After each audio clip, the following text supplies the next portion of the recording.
Bien-aimés dans les Seigneurs, famille des restaurés, je vous salue au nom de Jésus-Christ. J'espère que vous allez bien. Moi, je me porte bien par la grâce de Dieu et je suis ravie de vous retrouver au sein du ministère de restauration de famille où nous sommes en train de suivre des enseignements sur les familles bibliques.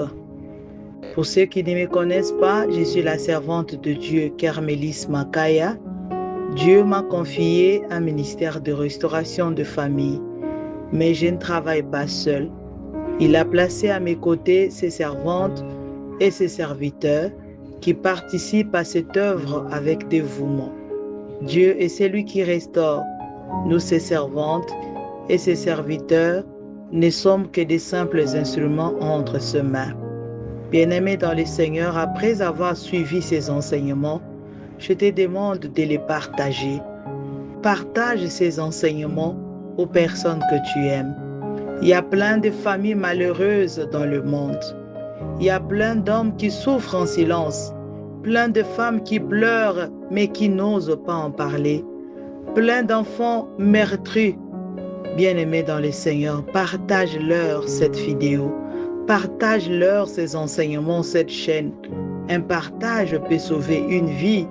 Un partage peut restaurer une famille. Tozokoba mateya na biso oyo tobandaki il y a quelques jours sur la vie de Joseph, l'époux de Marie et le père adoptif de notre Seigneur Jésus-Christ. Tobimisaki au total 13 leçons. Tozwaki 6 leçons na première partie pe 7 leçons oyo etikali tozozwa yango lelo. Ndeko oyo okuti biso na katikati na kosenga epa na yo otala kaka na chaîne na biso awa kaka na série oyo ya baenseignement les familles bibliques okomona la première partie ya mateya oyo landa yango eza mateya kitoko ekosalisa biso mingi na kati ya mabota na biso. Tozwaki baleson ebele ya motuya mingi penza. Par exemple, tolobaki ete Joseph était un homme de bien pe toinsistaki mingi na bilenge basi na bilenge mibali ete ntango ozotala bakritère na yo ya libala talaka pe critère wana. Cherche une personne bienveillante. Soki oza na moninga pendant les fiançailles, oza na mwa problème moke, bastatut na ye ekomi kaka bambwakela keba na moto wana, keba na mwasi wana, keba na mobali wana po bokolekisa na ye vi mobimba. Soki problème kaka moke abandi kotia na bastatut kuna kosala yo bajeton, keba na moto wana aza moto malamu te. Pe tolobaki parmi les leçons est Joseph craignait le Seigneur. Joseph craignait Dieu. C'est ce qui a fait que azwaki mwasi oyo bazala na ye fiancé mikolo ebele ntango mosusu bambula ebele me mwasi wana akomi na ndako pe Joseph alobi na kosimba ye te puisque elle est enceinte. Na nguya ya molimo mosantu elle est enceinte. Je ne veux pas la connaître intimement. C'est la crainte de Dieu qui fait ça. Ce qui peut faire que mobali oyo bozana ye ayebake naza na mwasi oyo nga naloba oui, oyo nga na jura fidélité, ake libanda amoni mwasi ya kitoko aleki yo mais alobi je reste fidèle à ma femme. C'est la crainte de Dieu qui peut faire ça. Ce qui peut faire qu'un homme akende libanda amona mwasi oyo aleki yo na bozwi, amona mwasi oyo atanga, amona mwasi ya kitoko azoluka kutu ye mais alobi je reste fidèle à ma femme. Ce n'est que la crainte de Dieu. Ce n'est pas parce que tu es trop belle. Ce qui peut faire que moi si azala fidèle na yo mon frère, c'est la crainte de Dieu. Ce qui peut faire qu'elle part au travail, à mon chef naye, peut-être à l'équion na bozui, peut-être à l'équion na kitoko, ba collègue ya mosala, mais à l'objet je reste fidèle à mon mari, c'est la crainte de Dieu. Enseignement wana ezalaki kitoko makasi landa yango ekosunga yo makasi na kati ya libota na yo. Lelo tozokoba na ba enseignement ba leçon oyo etikalaki. 7e leçon. Pendant que bazalaki kotambola pona mwana na bango oyo monguna bande koluka kokota na mitema bato pona kosala ye mabe. Pendant ce temps-là, Joseph a reçu des orientations. Papa, lukaka ba orientation pour na libota na yo. Oza na bana. Lukaka ba orientation pour na bana na yo. Tant au moni mwana moko alekeli yo mutu, tu parles mais l'enfant ne t'écoute pas. Cette fille-là qui est trop têtue, qui ne t'écoute pas. Ton fils qui est tellement têtu, qui ne veut pas aller à l'école, qui fuit tout le temps l'école. Ngonga nyonso bazobenga ona classe pona kopesa yo ba rapport ya mabe pona bana na yo. Cherche des orientations. Yo papa, bokonzi na yo utande pa na nzambe. Bokonzi na yo eza ya yo te. Tu n'es pas le chef de la famille par ta volonté, mais tu es le chef de cette famille-là. Po nzambe abenga yo, alobaki ke yo za la chef wa libota wana. Mais quand ça ne va pas, rentre vers Dieu. Rentre, va lui exposer tes problèmes. Kende koluka nzambe ebisa nzambe tala charge ozo pesa ngai. Tango moni ke mokumbe lekeli yo makasi, bozwi eza te, mosala eza te, kimia eza te na kati ya ndako. Bana bazobela ngonga nyonso, boyokani eza te na katikati na yo na mama. Kende koluka nzambe. Nzambe apesa yo charge wana ya famille, yebisa ye naza na besoin ba orientation ko uti pa na yo. Luka nzambe. Luka ba orientation pour na mwasi na yo. Luka ba orientation pour na libota na yo. Kimi eza te. Mama zoyokana te na libota na yo. Luka ba orientation. Ba muso bakenda ko luka ba conseil pa na bato. Soki azana ba problème avec sa femme, azana ba problème avec sa belle famille, to azana ba problème na bana na ye, azokende ko luka ba toli e pa na bato. Azokende ko luka ba toli e pa na baninga, e pa na ba voisin. Mais moto aliboso oyo papa esengeli okende koyoka toli na ye eza nzambe. C'est lui qui t'a confié cette responsabilité. C'est lui qui t'a confié cette charge. Tango moni ke lekeli yo papa kende kolelela nzambe. Nayebi ke balobaka ba papa alelaka te. Mais miso maya miso na yo koko kende kokita liboso ya nzambe. Nzambe apesa yo charge wana lelela ye pona charge ozana yango. Tango moni ke musala finance ekomi problème, bana bakomi tout le temps bazobenga na bango na classe, papa kende koluka nzambe yende apesa yo charge wana, lakisa ye kilo ye apesa yo, yebisa ye mbongo ozopesa nga eza moke, nazokoka kotangisa bana na nga te, nazokoka kozwa charge ya libota na nga te. Nzambe ayebi mokumbu apesa yo akofungola ba porte. Nzambe ayebi mokumbu apesa yo soki bana baoyoka te akopesa yo sagesse pona kokamba bana na yo. Me ba papa mingi batikalaka sima mingi na kati ya losambo. Okomona ba mama nde babipesaka na losambo na ba jeune na ba veillé na ba retraite komi pesa na losambo na prière à la maison. Me ba papa mingi batikalaka sima. Ba papa mingi bakipaka losambo te pe toyeba yango. Tokoma komona yango keza normal. Ba mama nde balukaka nzambe, ba mama nde bakabaka, ba mama nde bapesaka ba offrande, ba mama nde balukaka pona mabota na bango soki kimi eza te. Mais yo papa, tu dois être le premier parce que c'est toi le chef de la famille. C'est à toi que Dieu a confié la responsabilité de ce foyer-là, de cette famille-là. Yo nde moto sengelo zala moto aliboso ya koluka ba orientation en nzambe. Pona libota na yo papa, kozonga simate. Cherche Dieu, cherche à obtenir des orientations divines pour ton foyer, pour ton couple, pour ta famille, pour ce qui ne va pas. Joseph azalaki kotambola na nzambe. Chaque fois azozwa ba orientation ya nzambe. Bolongwa awa bokende boy, bolongwa awa bokende mboka boy, kende kobomba bango bisika boy. Azalaki kozwa ba orientation epa na nzambe. C'est ce qui a fait la réussite. La mission na ye lokola un père. 8e leçon. Tango zotanga na Matthieu chapitre 2 verset 13. Okomona ange azoyebisa Joseph reste en Égypte avec l'enfant et sa mère jusqu'à ce que je te parle. Ba papa, ba mama, bandeko nyonso bazolandanga la famille de restaurer. Tango natangi place yo na lobi papa esengeli baluka ko développer une intimité avec Dieu. Esengeli luka une intimité avec ton Dieu. L'ange dit à Joseph, reste en Égypte. jusqu'à ce que je te parle.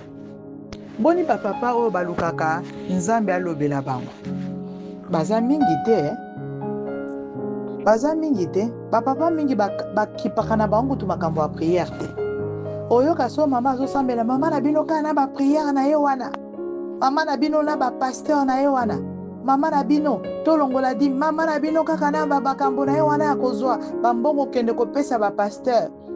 Ba papa mingi babosanaka. Papa, si tu veux réussir ta mission, cette mission c'est Dieu qui te l'a confiée. Ce que olingi olonga na mission wana, fais-le avec Dieu. Ce que olingi olonga na tâche wana kozala, un époux selon le cœur de Dieu. Un père selon le cœur de Dieu. Mais tu dois travailler avec Dieu. Papa, il faut que tu développes une intimité avec Dieu. Parce que responsabilité wana yo moko kolonga yango te papa.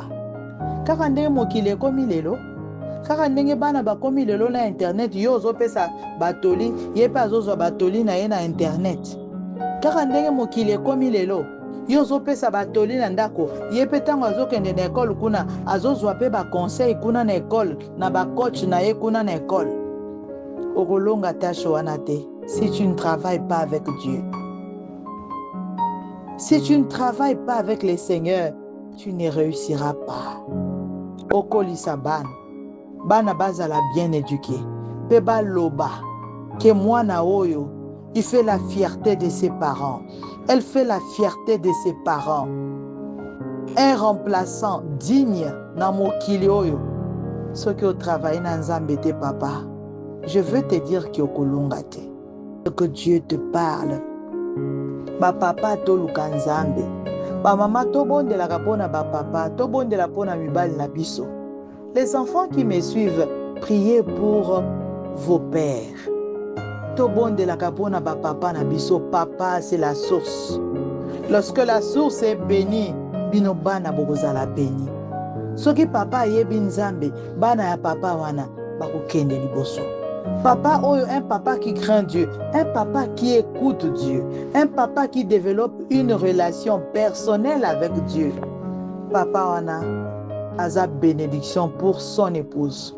Papa wana aza bénédiction pour ses enfants. Ba papa toluka nzambe. Ba papa bami pesi na masanga, ba mosusu bami pesi na masanga. Ba papa mosusu bakipaka te makambo ya losambo, makambo ya prière.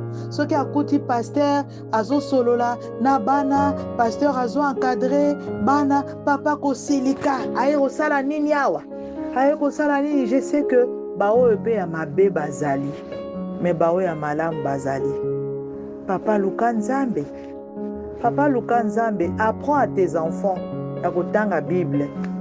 Apprends à tes enfants à prier. Yo nde encourageaka bango, yo nde encourageaka mama. Mama okie losambo te pona nini. Lelo réunion ba mama okie te pona nini. Bana lelo chorale bokie te pona nini. Baninga bazosala ba protocole bino bosalaka te pona nini. Pourquoi vous restez à l'église? Bozo sala eloko moko te pona nini. Il y a plein de départements. Papa esengeli yo nde ozala ko encourager bana na yo. Pour encourager moi si ba maman to soutenir ba papa na losambo, mibali na biso ba telema na losambo, mibali na biso ba yeba nzambe, mibali na biso ba développer une intimité avec Dieu. Nde bongo biso tokozana kimia na mabala, wana nde biso tokozana kimia na mabota. Mais soki tozaka na ba papa bazo zongaka na milango wana pokwa ezaka ka pasi, ekozala kaka mawa, ekozala kaka pasi. Nzamba sunga papa na biso. Papa, les papas qui me suivaient, c'est le chef de la famille. La famille wana soki lobo salango yo moko ekosimba te. Travailler avec le Seigneur. 9e leçon. Joseph était un vrai leader pour sa famille. C'est véritablement lui qui dirigeait sa famille. Parce que comme on a que Ange akutanaki na Marie. Marie est celle qui porte Jésus, le sauveur de l'humanité. Mais ba orientation, nyonso na makambo etikali, l'ange de Dieu s'adresse plutôt à Joseph et non à Marie. N'habitez les lecteurs de la Bible. Est-ce que vous ne vous posez pas cette question-là? Pourquoi est-ce que l'ange du Seigneur ne parle plus qu'à Joseph? Pas à Marie. Akutana kina Marie ayebisaki Marie. Dieu t'a choisi. Tu es bénie d'entre toutes les femmes. Ozui zemi. Okokoma na zemi okobota mwana.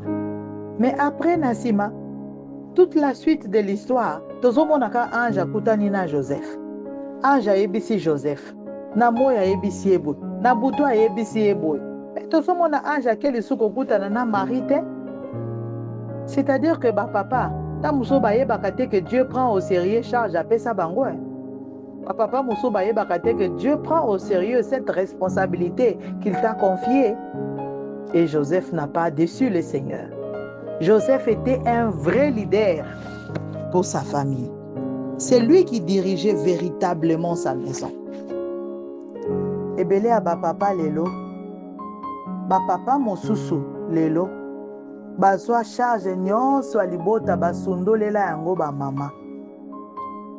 mama mosusu moya kolobeza te. Bomonaka bana bakendaka classe, mais c'est maman qui paye. Mbongo papa ekendaka na masanga, na malewa, na deuxième, troisième bureau, na bapetite moko bazosilisa ye bambongo nyonso.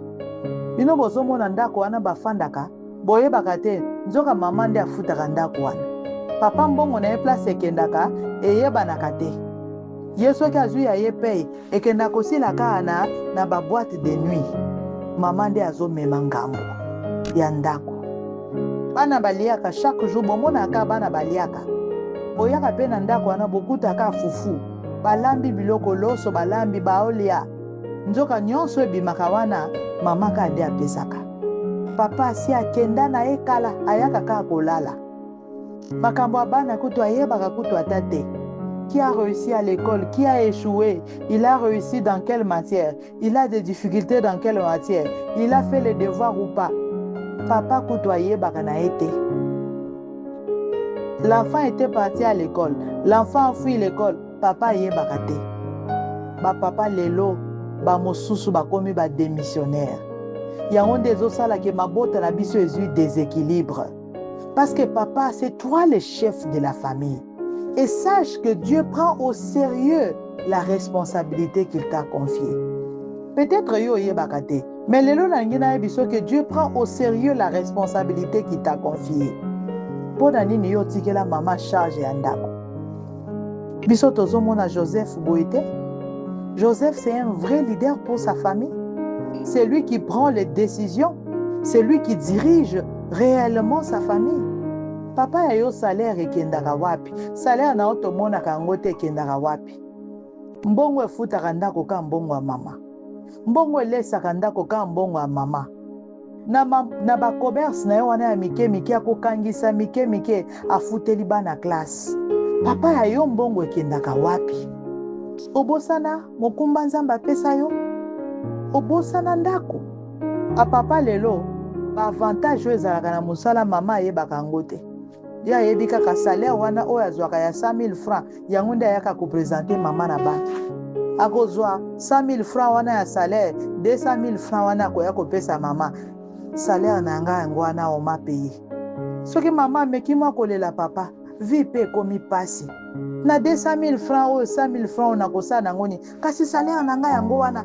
Salaire na yango wana, bulletin de paie na nga yango. Olingi na yiba, olingi na kende prison, ba avantage nyonso. Oyo bapesaka ye na mosala wana ekomaka na ndako te. Ba avantage wana eza nde ya ba petite. Oh papa lobi bakokipe ata yo te. Bana basi wana bazolukaka nde bambo. Nalobaki kenga awa na koyebisa bino vérité. Omoni ba jeune fille wana papa o bazolanda o lelo parce que tu es en bonne santé. Bela kaka bakokima yo. Mama na bana nde akomona pasi. Ba jeune fille place ozokende kosilisa mbongo wana, c'est parce que tu es en bonne santé. Balingi yo te eza bolingo te, eza nde intérêt. Bazoluka po pesaka bango bambo. Ba papa boni bakimi bandako lelo. Ba papa boni na ndako na ye alobi atonda te. Ake kozwaka mwa jeune fille moko akopesa ye mbongo, ayebi ke soki apesi mbongo na kolia bien.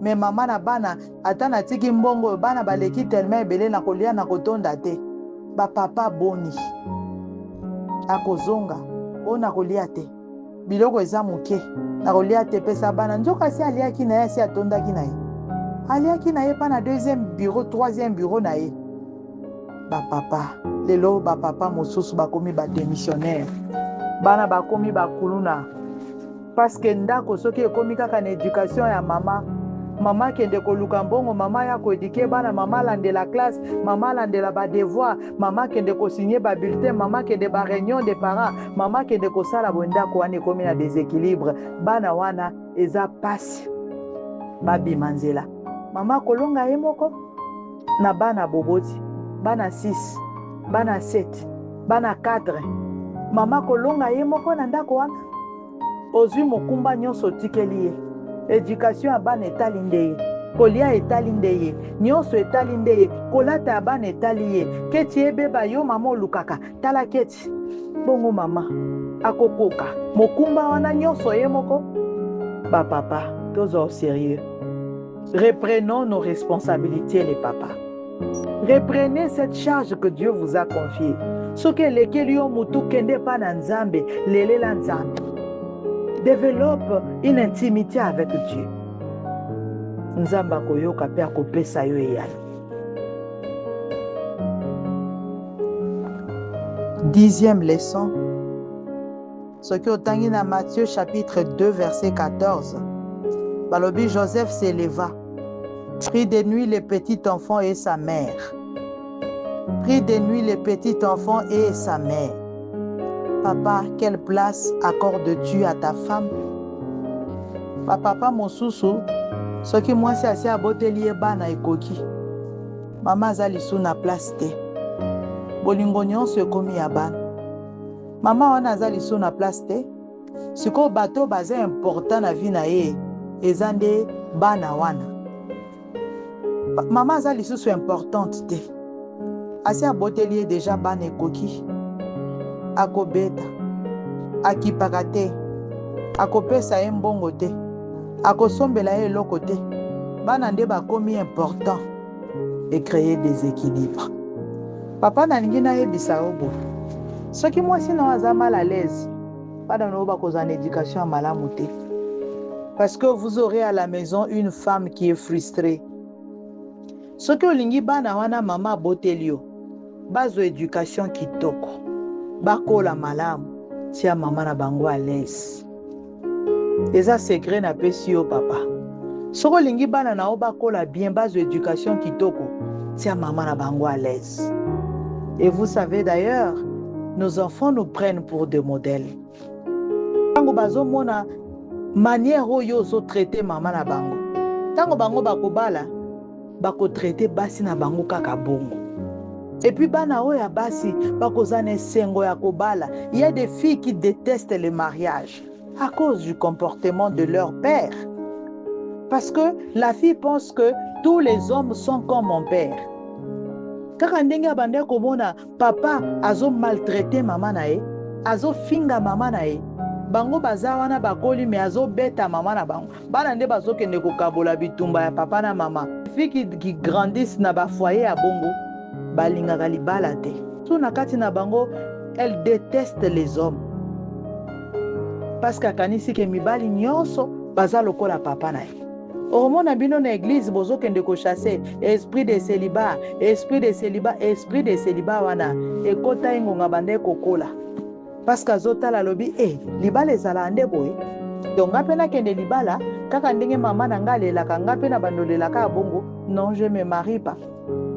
Esprit de célibat ese koteli. Boko chasser na ba église. Toko chasser toko sambela toko pesa matea. Nzokande esprit wane ekota na bomwana. Joseph n'a pas dit je pars avec le bébé et je laisse à maman. Puisque c'est le bébé qu'on cherche. Yende muto bazoluka ba boma. J'abandonne sa mère. Je fuis avec le bébé. Joseph prend soin du bébé et il prend également soin de sa mère. Les saints oyo eza pe valable pour na biso ba mama. Eza na ba mama mosusu soki ase abali na libala esili Papa bamilelaka na likambo wana mingi.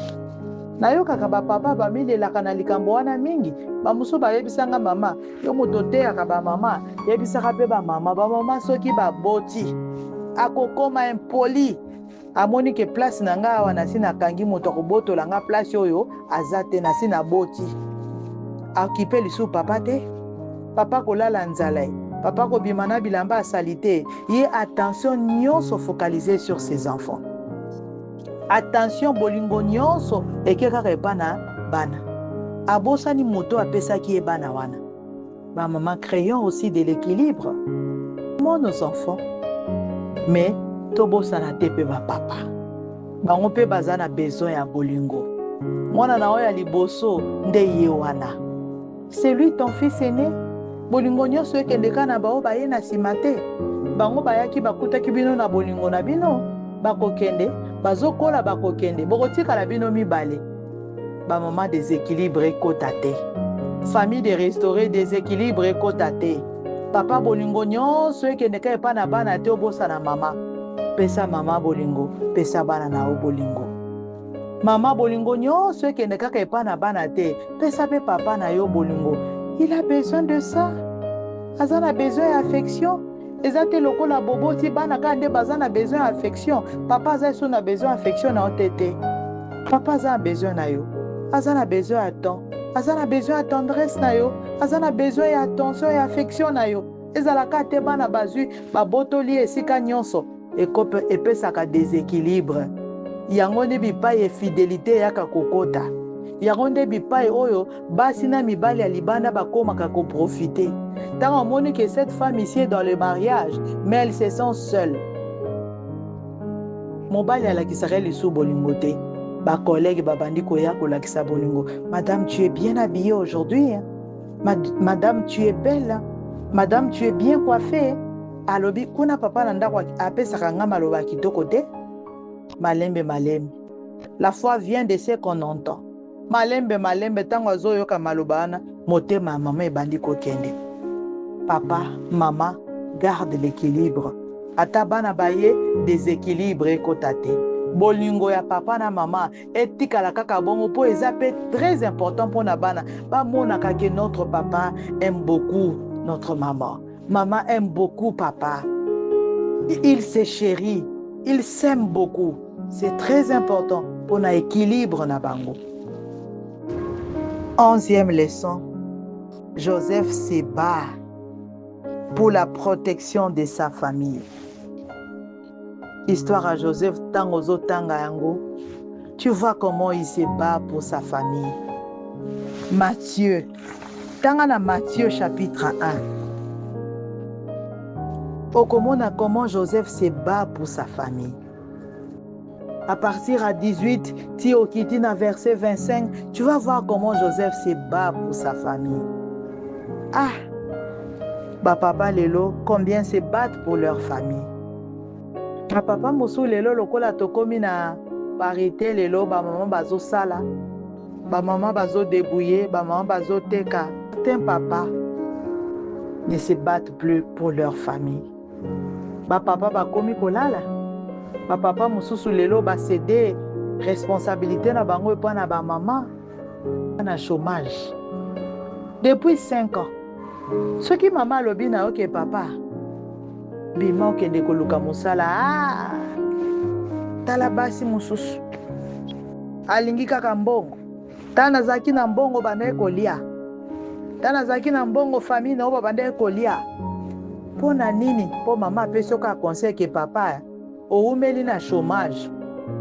Bima kende koluka mosala. Va te battre pour ta famille. Famille de restaurer. Papa soki ozoyo kango za na situation abo, mais tu dois te battre pour ta famille. Mosala nyonso ezaka ya bureau te. Pour lier sa famille na yo ezaka ka bureau te.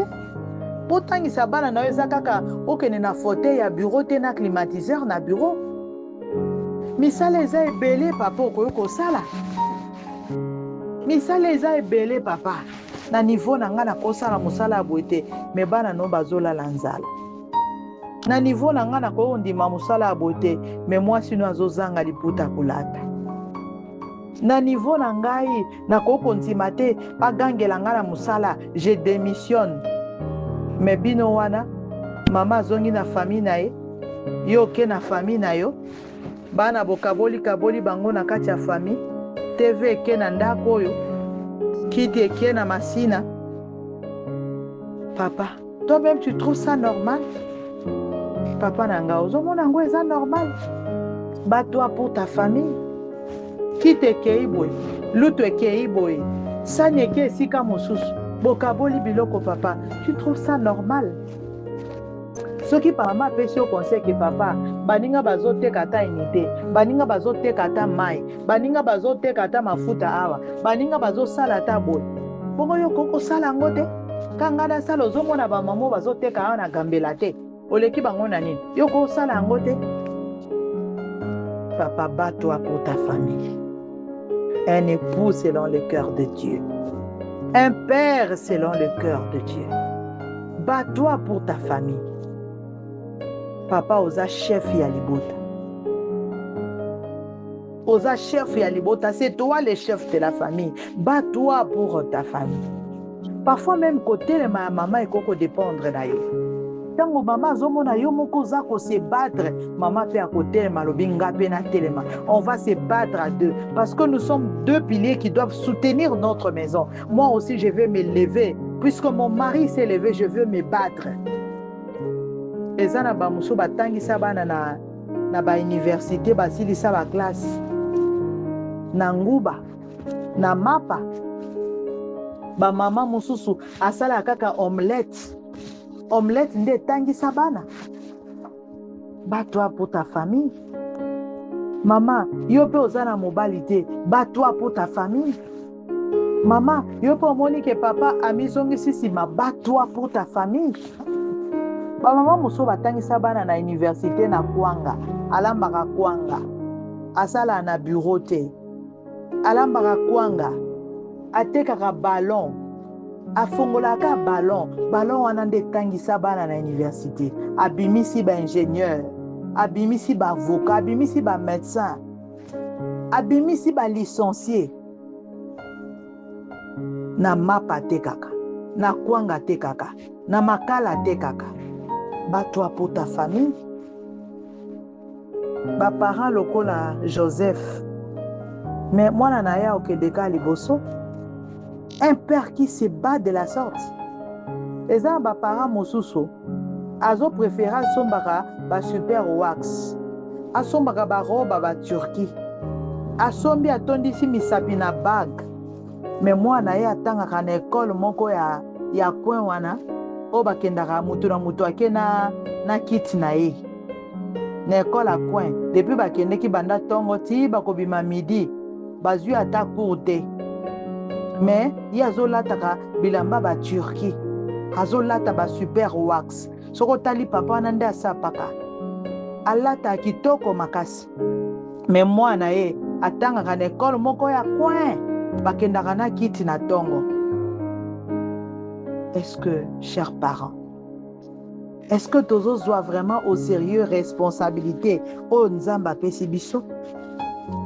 Cher papa, bats-toi pour ta famille. Chère maman, il faut que tu te battes pour tes enfants. Bats-toi pour tes enfants. Deuxième leçon.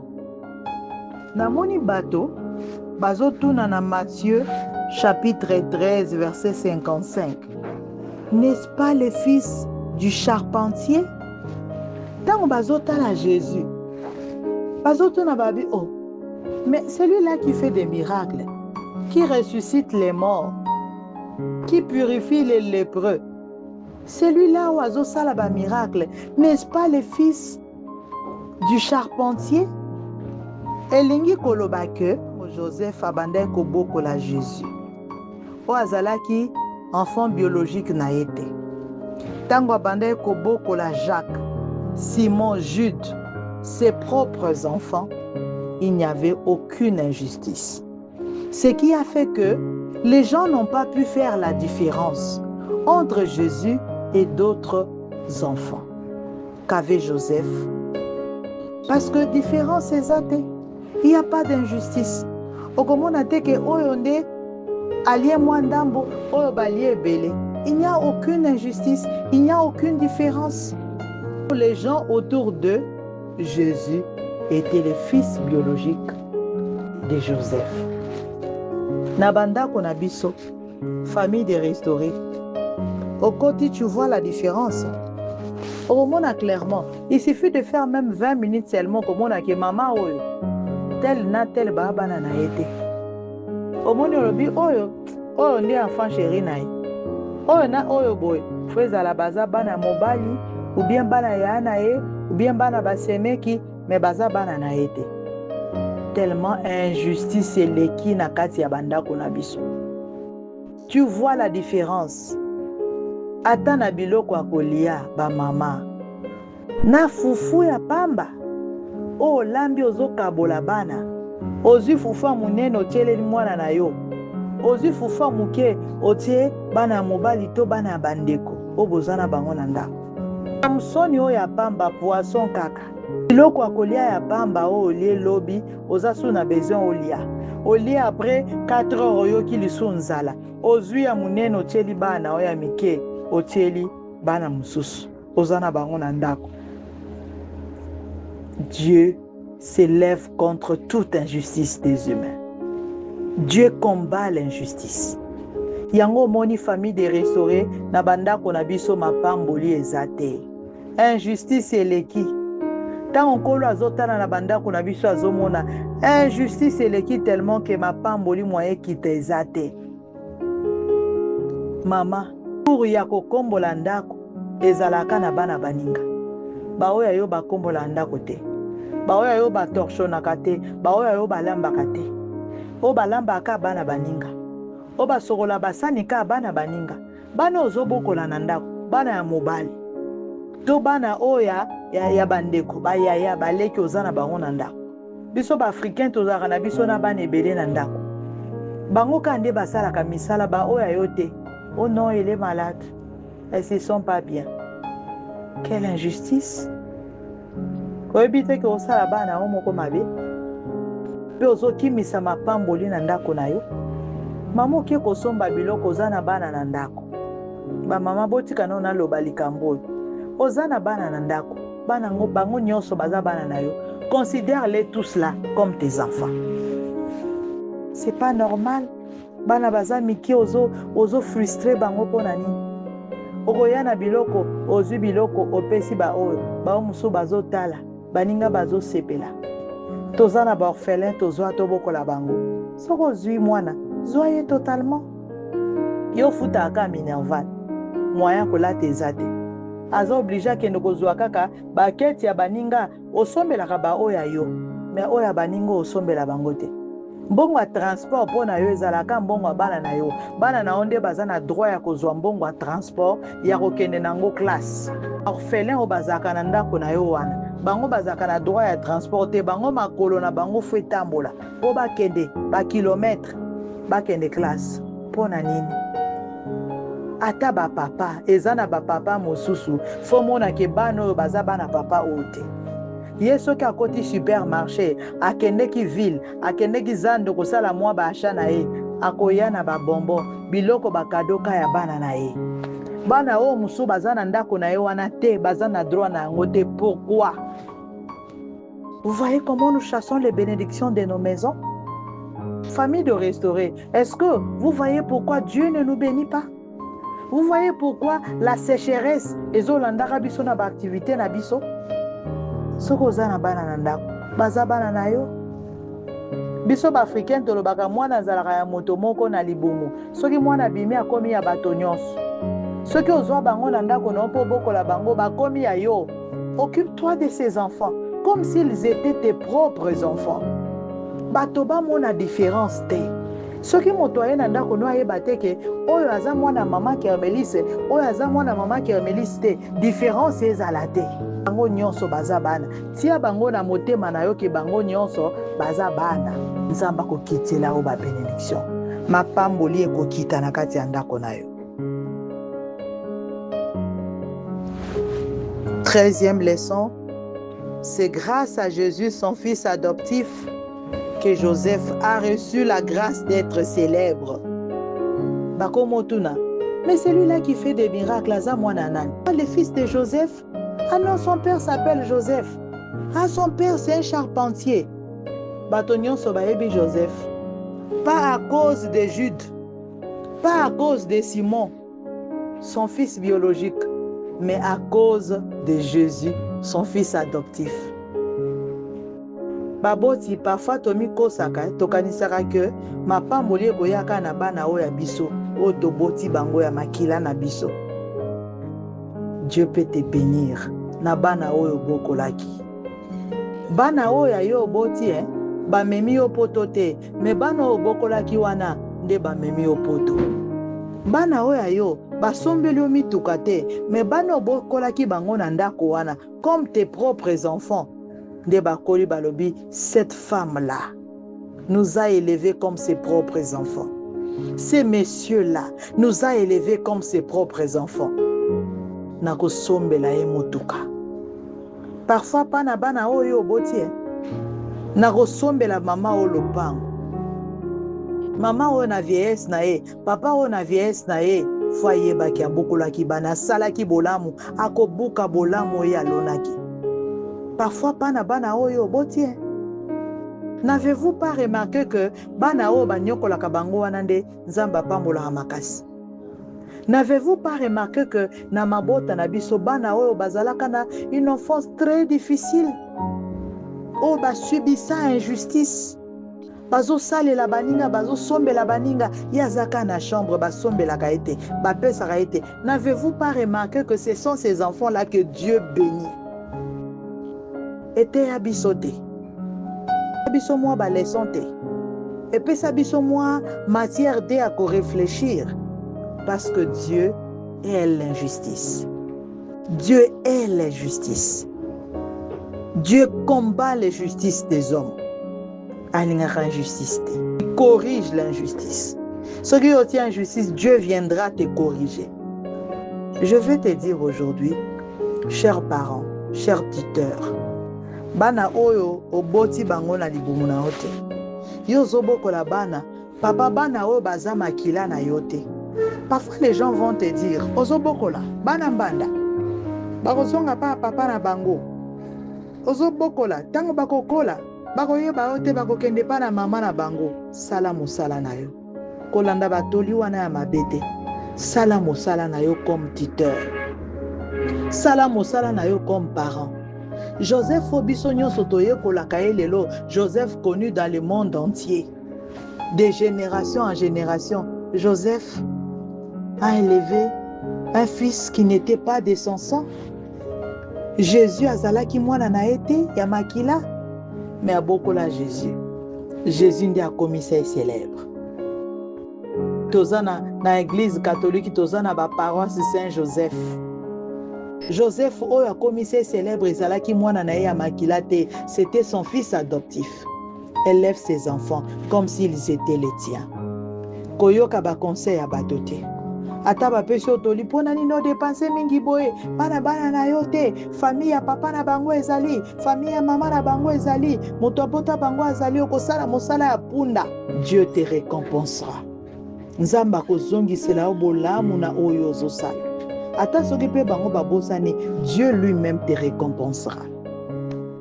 Bien-aimé dans le Seigneur, famille de restaurer, que Dieu te bénisse. N'oublie pas de partager ces enseignements. Tinda yango à toutes les personnes que tu aimes. Parce qu'un partage peut sauver une vie. Un seul partage peut restaurer une famille. Que Dieu te bénisse.